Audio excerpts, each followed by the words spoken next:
My name is Lukasz Lacki, and in my experiment today, I will be testing the law of thermal expansion. What is thermal expansion? Thermal expansion is a tendency of materials to expand or contract in response to changes in temperature. In general, when you increase the temperature, the material tends to expand, and when you decrease temperature, it tends to contract. There are some exceptions to this, however, for materials known as negative thermal expansion materials, and these materials do the opposite. So, atoms and molecules are held together by interatomic forces. In a solid material, these atoms or molecules are arranged in regular lattice structures. And when you heat a material, the atoms tend to vibrate more rapidly as their kinetic energy increases. And basically what this does is it disrupts the balance of the lattice as the molecules are moving around and bouncing around more, and it increases the distance as the kinetic energy fights against the intermolecular forces. So here you can see before heating, the molecules are more packed together, and after heating, there's a bigger distance between the molecules. Thermal expansion can occur in different ways and directions depending on the material and its dimensions. The types of expansion include linear expansion, area expansion, and volume expansion. And each of these has their own formula.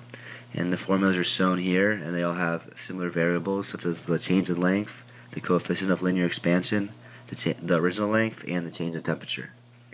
So an important variable in this is the coefficient of linear expansion, also known as CTE, and it's a material property that quantifies how much a material expands or contracts for each degree change in temperature.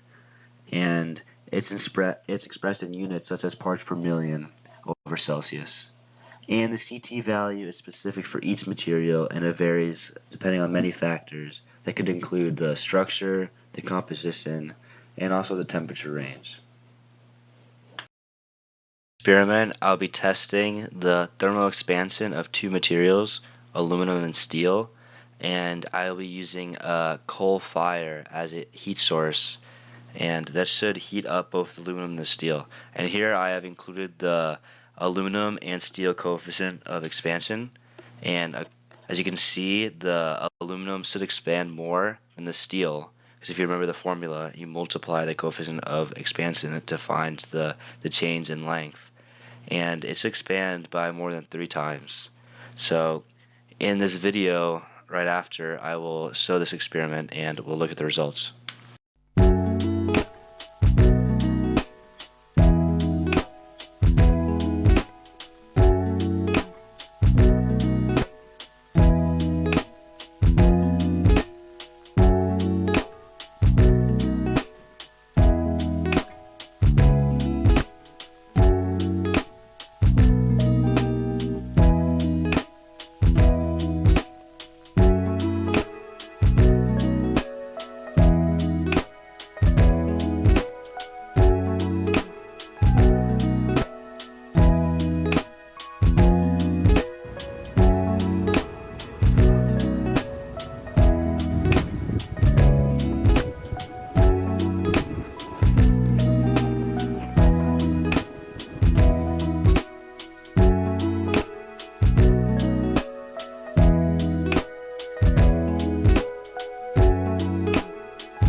And now we'll look at the data from the experiment.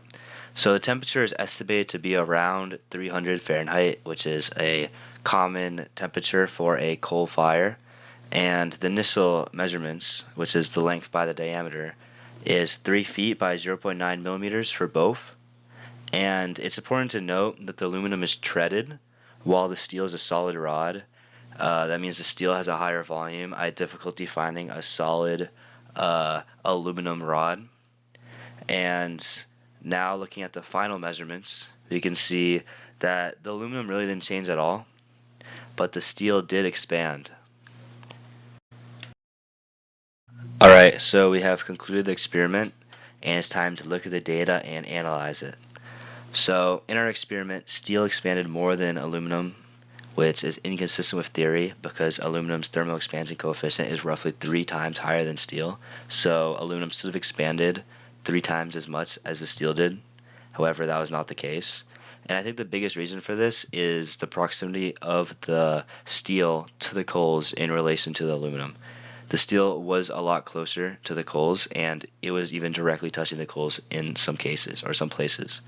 So I think that caused much higher heat transfer to the steel than aluminum, which messed with the results.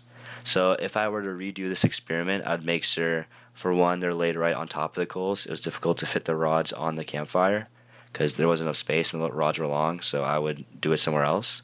And I'd make sure they touch equal amount of coals, and yeah, they're the same distance. And another thing to note is the threads shouldn't have affected how much it expanded, because if for linear expansion, only the distance in the linear direction or the length matters. So the volume of it shouldn't have affected the results. Alright, thank you for listening to my presentation.